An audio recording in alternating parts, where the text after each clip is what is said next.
Good morning. Thank you for joining us. Today, I am pleased to announce the conclusion of a significant interprovincial firearms and drug investigation into a Toronto street gang that led to 32 arrests and 158 charges being laid. Over the past 11 months, officers from the Toronto Police Service's Integrated Gun and Gang Task Force Major Projects Section have worked diligently to bring this investigation to a close.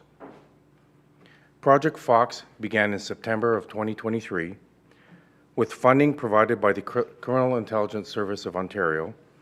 We partnered with York Regional Police, Peel Regional Police Service, and the Ontario Provincial Police to disrupt the Jamestown Crips drug and firearm trafficking network.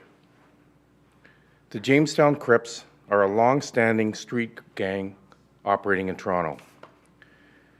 Numerous gang affiliates have been involved in the illegal possession of firearms.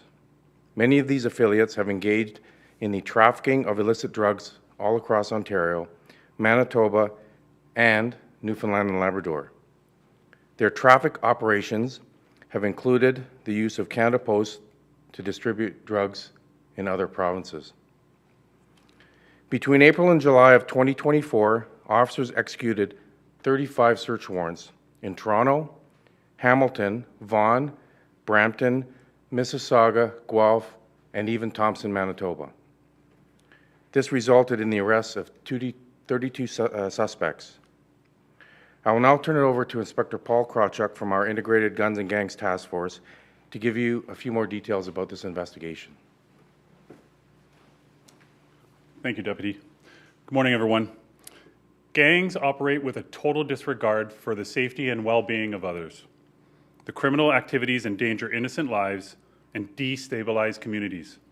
We are taking decisive action to remove these dangerous elements from our streets.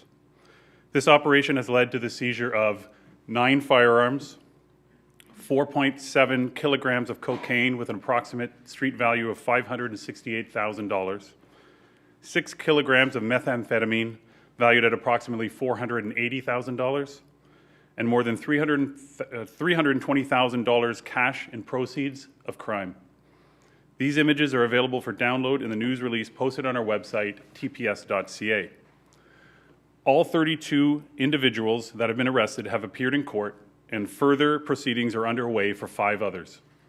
The 158 criminal charges laid include possession of a controlled substance for the purpose of trafficking, possession of a prohibited device, possession of proceeds of crime, trafficking, conspiracy, firearms offenses, tampering with a serial number, assault, participating in the activities of a criminal organization, and commission of an offense for a criminal organization.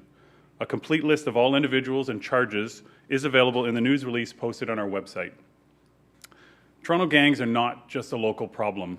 Their influence is no longer contained to specific streets or areas in our city.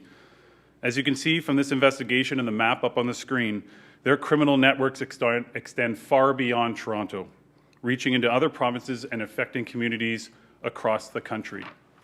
This investigation affected areas across Ontario and cities like Thompson, Manitoba, and St. John's, Newfoundland and Labrador.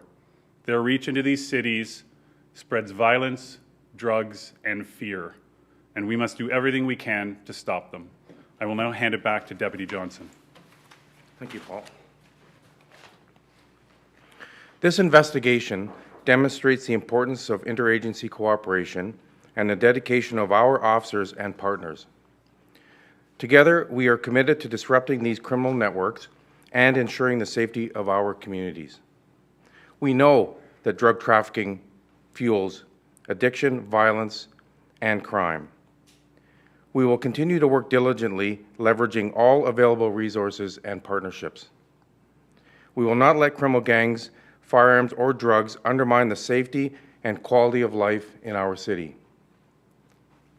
I would like to conclude by thanking our partner agencies who assisted this investigation, including the Criminal Intelligence Service of Ontario, York Regional Police, Peel Regional Police Service, the Ontario Provincial Police, Canada Border Services Agency, Homeland Security, Canada Post Security Investigative Services, FinTrack, Via Rail Police, Thompson, Manitoba RCMP, Golden Horseshoe RCMP, the Royal Newfoundland Constabulary, Hamilton Police Service, South Simcoe Police Service, and Thunder Bay Police Service.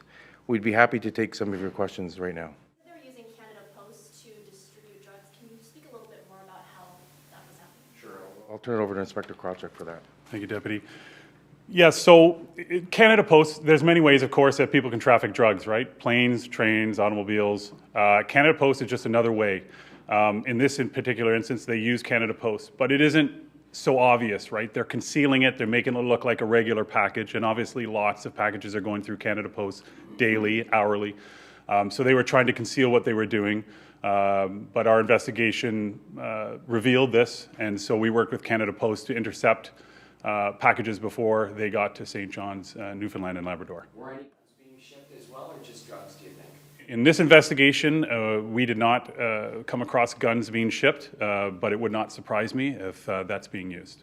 Inspector, the guns that you seized, are you able to tell where they came from?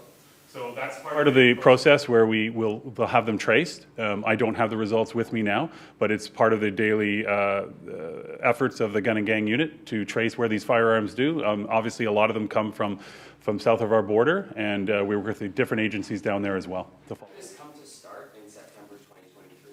So we decided to focus on a gang that's historically, well established in the Rexdale neighborhood. That neighborhood has experienced, a disproportionate amount of violent crime that's associated to gangs. Shootings, carjackings, robberies, that kind of thing. And so our intention was to focus on that area to help alleviate some of this for the community. When the Jamestown Crips started? Like, it's been decades, right? They've been well established for quite some time, yes. Can I ask you a question, a follow-up to the inspector's question? Many police leaders that I spoke with, the chief and perhaps even you, have said that you'd like to see more work from the feds when it comes to sealing up the borders for guns coming in, and changes in the Bail Reform Act, or to enforce the bill when it's called for. We see these projects all the time. Great police work that's being done. Do you need help? Obviously, Steve, we need as much help as we can, and like we said at the outset of this thing, the success of this is the partnerships that we have, not only with law enforcement, but our provincial and federal counterparts as well. So, we would never say no to help, and there's a lot of work being done in this space that overlaps with a whole bunch of other, community safety issues that we're trying to address in the city. And as far as the feds go, are you getting cooperation from them when it comes to guns coming into the state? Yeah, I can tell you we meet regularly. The chief, myself, have both met regularly with provincial and federal ministers to address this, along with our partners in law enforcement right across the country. You have one youth here who's charged 16 years old. Can you speak a little bit more about the city's role or? Because of the Youth Criminal Justice Act, I can't really say much other than the person was 16 years old. How big of an impact do you think this is going to have on the Crips? Sounds like a lot of arrests, but we seem to know that it's quite an expansive organization. I appreciate the question. It's a bit difficult to answer because it's pretty subjective, obviously. Our intention is to disrupt. I'm not going to be up here trying to pretend that the gang doesn't exist as of this morning.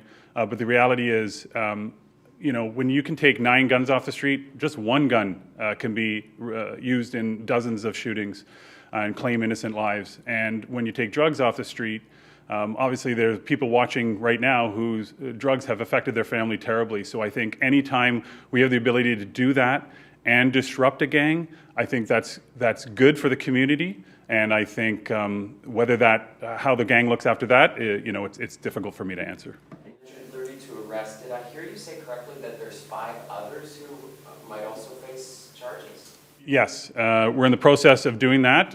We haven't put their faces up today. We're working with their legal counsel to have them turn themselves in, and I expect that to be the count to raise by 5 by probably in a couple weeks. We'll take one more question. What kind of an impact do you think this might have on the carjackings and auto thefts that we've seen? Because there have been so many cases where it's been kind of linked to organized crime or gangs, and obviously auto theft has been a big concern for our city.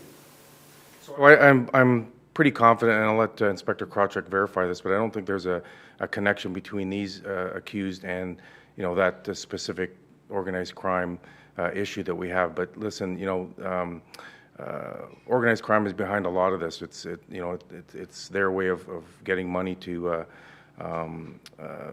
further their enterprise, right? So whether it's carjackings or gun trafficking or drug trafficking, it is all interrelated, if not only in the fact that it affects our community safety.